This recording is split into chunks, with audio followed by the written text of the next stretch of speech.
Israel പ്രധാനമന്ത്രി Benjamin നെതന്യാഹുവിനെ തീർത്തുവെന്ന് കട്ടായം പറയുകയാണ് Iran. ധൈര്യമുണ്ടെങ്കിൽ പുറത്തുവന്ന് ഒരു പ്രസ്താവനയെങ്കിലും നടത്തുമെന്ന് ഇറാൻ വെല്ലുവിളിക്കുമ്പോൾ മറുവശത്ത് നിന്ന് മൗനം മാത്രമാണ് മറുപടി.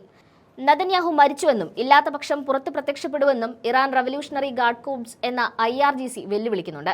ഇനി ബെഞ്ചമിൻ നെതന്യാഹു ജീവിച്ചിരിക്കുന്നുണ്ടെങ്കിൽ പിന്തുടർന്ന് വധിക്കുമെന്നും അതിനുള്ള ശ്രമങ്ങൾ തുടങ്ങിയെന്നും ഇറാൻ അറിയിച്ചു കഴിഞ്ഞു. സമൂഹ മാധ്യമ അക്കൗണ്ടുകളിൽ നിന്ന് പോലും നെതന്യാഹു അപ്രത്യക്ഷനായിട്ടുണ്ട്. ഇറാന്റെ പുതിയ പരമോന്നത നേതാവ് മൊജ്തബ ഖമനയെ കൊല്ലുമെന്ന ഒരു വീഡിയോയിൽ എത്തി നെതന്യാഹു ഭീഷണി മുഴക്കിയിരുന്നു. ഇതിനുശേഷം ഒരു വീഡിയോ പോലും ആ അക്കൗണ്ടിൽ നിന്ന് പുറത്തു വന്നിട്ടില്ല. അതേസമയം നെതന്യാഹു എവിടെയാണെന്ന് നിരൂപക കാൻഡസ് ഓവൻസും ചോദിക്കുന്നുണ്ട്. നെതന്യാഹുവിന്റെ മരണവാർത്തകൾ അദ്ദേഹത്തിന്റെ ഓഫീസ് നിഷേധിക്കുമ്പോഴാണ് വെല്ലുവിളികളുമായി IRGC രംഗത്ത് വരുന്നത്. നെതന്യാഹു സുഖമായിരിക്കുന്നുവെന്നാണ് ഓഫീസ് വ്യക്തമാക്കിയത്. ചില ഉപയോക്താക്കൾ അദ്ദേഹത്തിന്റെ മകൻ എയർ നെതന്യാഹു സോഷ്യൽ മീഡിയയിൽ നിന്ന് അപ്രത്യക്ഷമായെന്നും പറയുന്നുണ്ട്.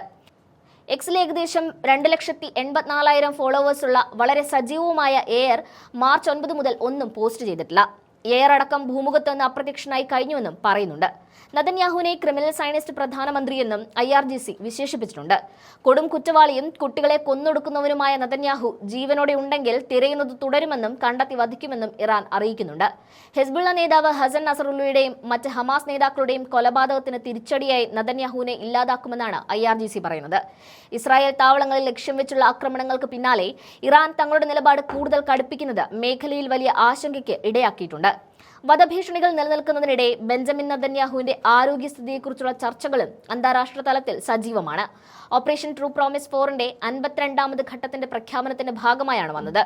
മേഖലയിലെ ഇസ്രായേൽ താവളങ്ങളെയും US സൈനിക താവളങ്ങളെയും ലക്ഷ്യമിട്ടതായും IRGC പറയുന്നുണ്ട്. ഇറാൻ സൈന്യം ടെൽ-അവീവിലെ വ്യാവസായിക മേഖലകളിൽ കനത്ത മിസൈൽ ആക്രമണം നടത്തിയിട്ടുണ്ട്. ഈ ആക്രമണങ്ങളിൽ ആളപായം സംഭവിച്ചതായും നഗരത്തിലുടനീളം ആംബുലൻസ് സൈറൺ മുഴങ്ങിയതായും പ്രദേശവാസികൾ ചൂണ്ടിക്കാട്ടുന്നുണ്ട്. എർബിലിലെ അൽ ഹാരിൽ എയർബേസ്, കുവൈറ്റിലെ അലി അൽ സലാം എയർബേസ്, ക്യാമ്പ് അർഫിജാൻ എന്നിവ ഉൾപ്പെടെ US സേനയുമായി ബന്ധമുള്ള സ്ഥലങ്ങളെയും മിസൈലുകളും ഡ്രോണുകളും ഉപയോഗിച്ച് IRGC ലക്ഷ്യമിട്ടതായും അവർ ചൂണ്ടിക്കാട്ടി കഴിഞ്ഞു.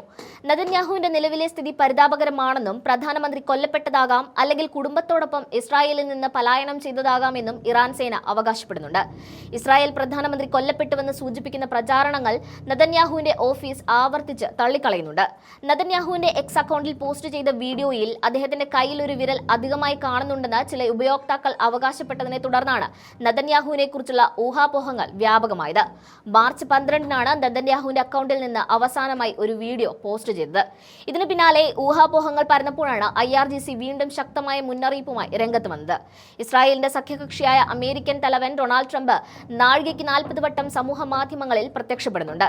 ഈ വീഡിയോകളിൽ ഒന്നും തന്നെ നെതന്യാഹു എന്ന് പേരെടുത്ത് പരാമർശിക്കുന്നില്ല എന്നതാണ് ശ്രദ്ധേയമായ കാര്യം. ട്രംപ് പോലും നെതന്യാഹുവിന്റെ മെസ്സിംഗ് അംഗീകരിച്ചോ എന്ന ചോദ്യവും ഉയരുന്നുണ്ട്. പൊടുന്നനെയുള്ള പിന്മാറ്റം സംശയം ജനിപ്പിക്കുമെന്ന ചിന്തയിൽ ഉരുണ്ടു കളിക്കുകയാണ് അമേരിക്ക എന്ന ആക്ഷേപവും ശക്തമായി ഉയരുന്നുണ്ട്. അതേസമയം ശനിയാഴ്ച പുലർച്ചെ ബാഗ്ദാദിലെ അതീവ സുരക്ഷാ മേഖലയായ ഗ്രീൻ സോണിലുള്ള US എംബസിക്ക് നേരെ മിസൈൽ ആക്രമണവും ഉണ്ടായിട്ടുണ്ട്. എംബസി വളപ്പിലെ ഹെലിപാഡിലാണ് മിസൈൽ പതിച്ചത്. ആക്രമണത്തെ തുടർന്ന് എംബസിക്ക് മുകളിൽ കറുത്ത പുകയുയർന്ന ദൃശ്യങ്ങൾ പുറത്തു വന്നിട്ടുണ്ട്. US നടത്തിയ വ്യോമാക്രമണത്തിൽ പ്രമുഖ സായുധ ഗ്രൂപ്പായ കതൈബ് ഹിസ്ബുള്ളയുടെ 2 കമാൻഡർമാർ കൊല്ലപ്പെട്ടതിന് തിരിച്ചടിയായാണ് ഈ ആക്രമണമെന്ന റിപ്പോർട്ടും പുറത്തുവരുന്നുണ്ട്. നേരത്തെ ഇറാന്റെ പരമോന്നത നേതാവ് അയത്തുള്ള ഖമേനിയെ ഇറാൻ വധിച്ചതിന് പിന്നാലെ നെതന്യാഹുവിനെ തീർക്കുമെന്ന് IRGC പ്രതിജ്ഞയെടുത്തിരുന്നു. അവർ പകരം വീട്ടിയോ അതോ നെതന്യാഹു ഇസ്രായേലിൽ നിന്ന് രക്ഷപ്പെട്ടോ എന്ന് മാത്രമാണ് ഇനി അറിയാൻ ബാക്കിയുള്ളത്.